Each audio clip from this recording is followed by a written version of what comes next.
Huwag po nating kalimutan ang mga party list na pumirma sa impeachment complaint laban kay VP Sara. Umpisahan natin syempre kay tingog party list ng mga Romualdez. Ang sunod ay ACT-CIS party list ng mga Tulfo.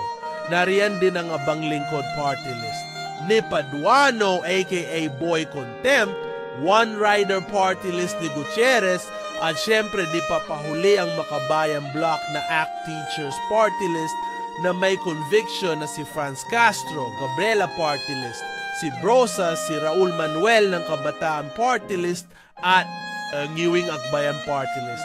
Ako Bicol ni Nazaldi Co at Bongalon. Present din ang Philreca party list, APEC party list, Ambis OWA party list, Co-op Natco party list, United Senior Citizens party list, Kalinga party list, AGA party list ni Nicanor Briones, LPGMA party list, API party list,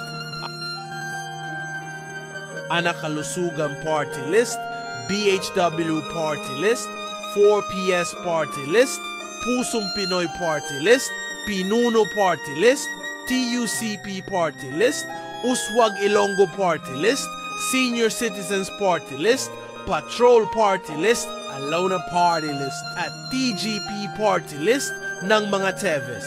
Yan lang po, kayo walang bahala kung iboboto nyo pa tong mga party list na mga ito.